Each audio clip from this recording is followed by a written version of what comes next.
Saludos, maestra. Mi nombre es Eduardo Franco. Mi matrícula es SC18-2005. En este video expongo parte de la clase que hemos recibido en este cuatrimestre en la materia de Derecho Procesal Civil.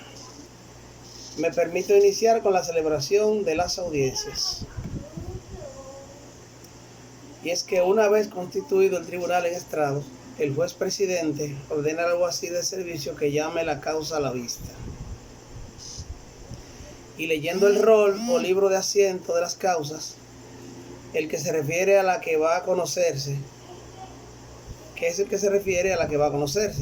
luego ofrece la palabra sucesivamente a los abogados de las partes, demandantes, demandados e intervinientes.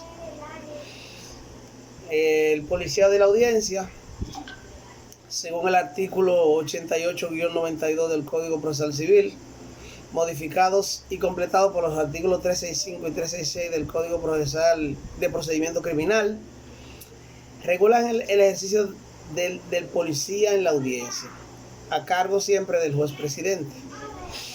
Vamos a entrar ahora a la clasificación de las conclusiones. Conclusiones al fondo o sobre el fondo. Son aquellas que se refieren a la demanda misma y por cuyo medio el demandante requiere del tribunal que admita la demanda y el demandado requiere del tribunal que se la rechace. Las conclusiones son excepcionales cuando su objeto es obtener una medida previa, como por ejemplo una declinatoria a la solicitud de una fianza. Conclusiones principales son las que resumen todas las pretensiones de las partes en cuanto al fondo de sus derechos respectivos.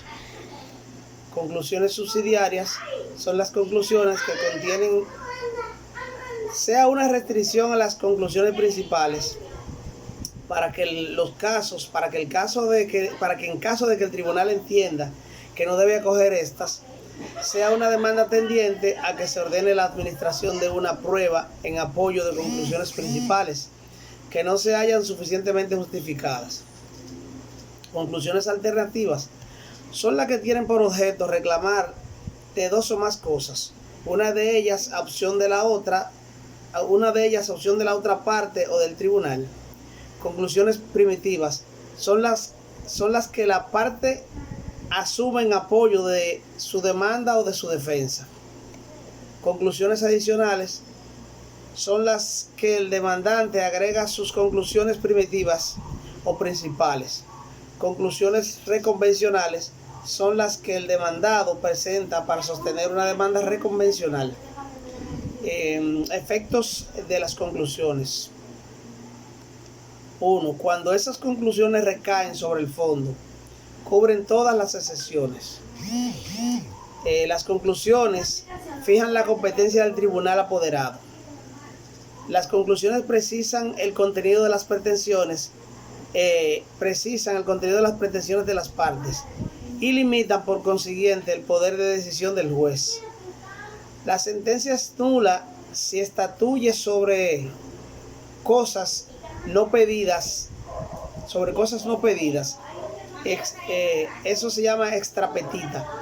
O si otorga más de lo pedido, se denomina ultrapetitas. La causa en estado. Una vez que la causa se considera en estado, tiene influencia decisiva sobre el desarrollo ulterior del proceso. A partir de entonces, no puede surgir este tipo de incidentes. Primero, la instancia no es interrumpida por la cesación del mandato del abogado. Segundo, el demandante no puede desistir de la instancia sin el consentimiento del demandado. Tercero, el juez no podrá ser recusado. La reapertura de los debates. Si después de cerrados los debates son producidos documentos o hechos nuevos, el tribunal puede, a pedimento de parte o aún de oficio, ordenar su reapertura a fin de que el asunto sea nuevamente discutido. Si se ha juzgado a sí mismo, es que procede la reapertura de debates en el caso de documentos utilizados a última hora por una de las partes que emanen o que emanan de la parte adversa. El procedimiento de defecto. En materia penal se incurre en defecto cuando no se comparece a la audiencia, bien sea el inculpado o la parte civilmente constituida, no obstante estar legalmente citados. Por el contrario, en materia civil y comercial hay defectos cuando el demandado no comparece o cuando el mismo demandado o el demandante no presenta conclusiones. En materia penal resulta la verificación del defecto, o sea, resulta mucho más simple que en materia civil y comercial. En lo penal, por ejemplo, si se tiene la constancia de citación regular y válida, se puede proseguir a la audiencia y el juez en la sentencia pronunciará el defecto. Pero en materia civil y comercial, el asunto se torna un poco más complicado. Puede suceder que en el proceso solo haya un solo demandado. Si éste no comparece o no presenta conclusiones, se pronunciará el defecto. El recurso de oposición será admisible en los casos que no sean susceptibles de apelación o si el demandado fue emplazado en su propia persona. Existen dos clases de defecto: cuando el demandado no comparece o cuando bien sea el demandante o el demandado no presentan conclusiones. Vamos a entrar a los actos jurisdiccionales y administrativos. Los actos jurisdiccionales. Un acto jurisdiccional es aquel que se realiza según por órganos particulares que dan garantía a los litigantes. Los actos administrativos son clases, contenido y características. Desapoderamiento del juez, que es cuando la sentencia, una vez dictada, desapodera al juez. Una vez el juez ha conocido o juzgado un asunto, no puede volver a conocerlo, ni aún con el consentimiento de las partes. Esto en nada contradice el carácter de retractación que tienen algunas vías de recursos. En materia civil y comercial, las sentencias llamadas de antes de hacer derecho nunca desapoderan al juez. Este principio no es obstáculo para que una parte interesada se dirija al mismo juez que ha dictado la sentencia, con la finalidad de que proceda a interpretarla en caso de que dicha sentencia contenga disposiciones ambiguas que dificulten su ejecución. Pero en definitiva, el juez, al fallar y evacuar una sentencia, se opera lo que en derecho se denomina efecto declarativo de la sentencia. Es decir, dirime y declara definitivamente cuál de los litigantes tenía la razón en sus pretensiones. Autoridad de la cosa juzgada. De conformidad con el artículo 113 de la ley 834 del 1978, que reza lo siguiente: tiene fuerza de cosa juzgada la sentencia que no es susceptible de ningún recurso suspensivo o de ejecución. La sentencia susceptible de tal recurso adquiere la misma fuerza a la expiación del plazo del recurso, si este último no ha sido ejercido en el plazo. Artículo 1351 del Código Civil.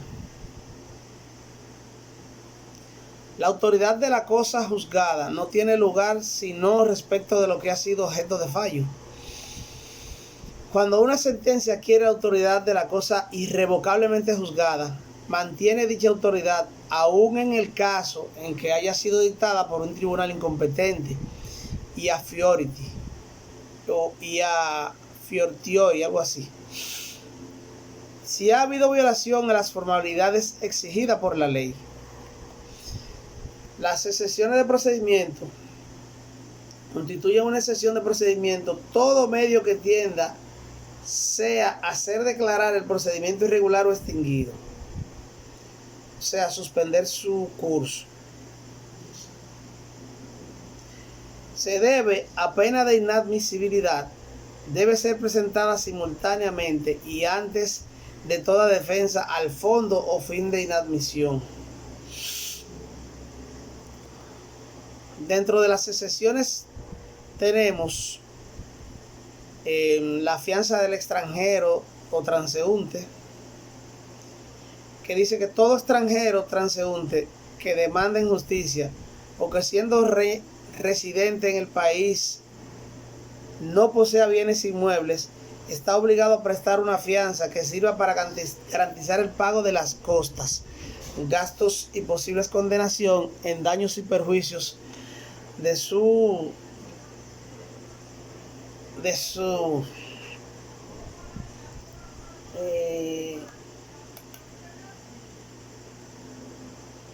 que sirva para garantizar las costas, gastos y posible condenación en daños y perjuicios en su contra,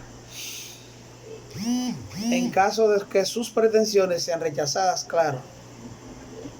Secciones declinatorias.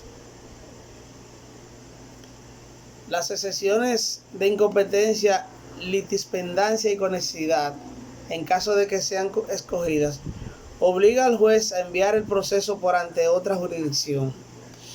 Excepción de incompetencia es aquella mediante la cual una de las partes envueltas en el proceso alega que la jurisdicción apoderada no es la competente para conocer del proceso del cual sea en razón de la materia o del territorio. Cuando el juez se pronuncia sobre la competencia, sin estatuir sobre el fondo del litigio, su decisión no puede ser atacada más que por la vía de la impugnación. Si por el contrario está estatuido sobre la competencia y sobre el fondo del asunto, lo que procede es la apelación. La excepción de litispendencia y conexidad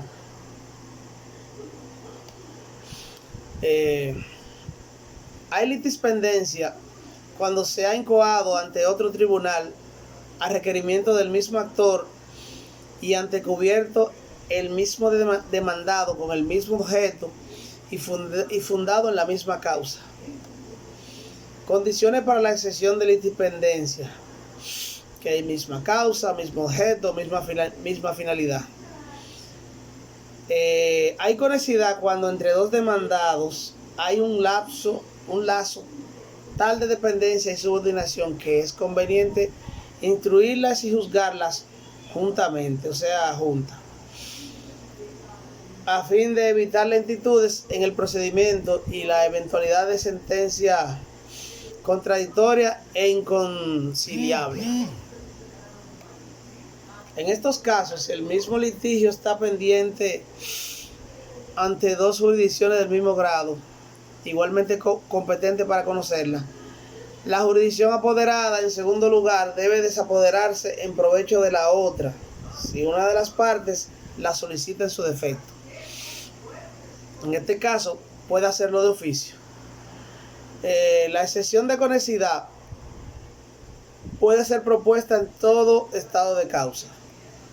La excepción de nulidad es una excepción de nulidad toda defensa que busque impedir la producción de los efectos de un auto, la pretensión de una de las partes demandantes o el demandado, mediante el cual sostiene que no es válido en la forma un acto de procedimiento que le opone su adversario. Eso puede ser a causa de la inobservancia de una formalidad sustancial o de una formalidad prescrita por la ley a pena de nulidad. En principio no hay nulidad sin agravio. Esto significa que la nulidad, para que pueda ser acogida, debe provenir de un mandato de ley y estar sustentada por el perjuicio o agravio. O sea que no obstante sea prescrita en la ley, el que la invoca debe probar el daño que le causa a tal prescripción. La nulidad de los actos de procedimiento pueden ser invocadas a medida que éstas se cumplen. Por ejemplo, las excepciones dilatorias son aquellas que tienen por finalidad directa o inmediata obtener un plazo una vez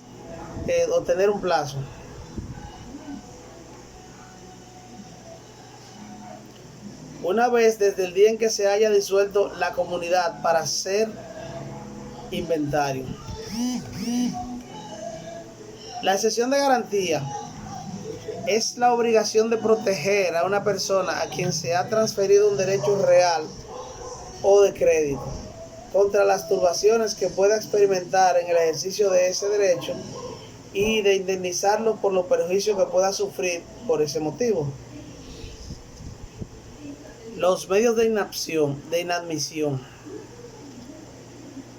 Constituye una admisión todo medio que tienda a hacer declarar al adversario inadmisible en su demanda, sin examen al fondo, por falta de derechos para actuar, tal como la falta de calidad, la falta de interés, la prescripción, el plazo fijado, la cosa juzgada, pueden estar expuestas en todo estado de causa, salvo la posibilidad de que el juez de condenar en daños y perjuicios a los que se han obtenido con intención dilatoria, de invocarlos con anterioridad. Invocado con anterioridad. Todo medio de admisión debe ser invocado de oficio cuando resulte de la falta de interés. La falta de calidad es la incapacidad legal de obrar en justicia, por las razones y situaciones expresadas en la ley. La falta de interés es la inexistencia de condición y ejercicio de la acción en justicia, que deben hacer desde el momento en que el derecho del demandante es amenazado o violado. Debe ser jurídico, legítimo, personal, neto y actual. El interés no es más que un motivo legítimo para actuar, por lo que se requiere una relación estrecha entre el hecho y el demandante o interviniente. La prescripción, que es un medio de adquirir o extinguir una obligación por el transcurso de cierto tiempo y bajo las condiciones que la ley determine. La demanda en intervención es una demanda incidental. Se divide en dos. Intervención voluntaria, que es la participación de una persona que originalmente no es ni el demandante ni el demandado en el litigio pendiente entre estos últimos. Entre estos últimos puede intervenir todo el que tiene interés en la instancia. Hasta aquí mi participación, maestra. Muchísimas gracias.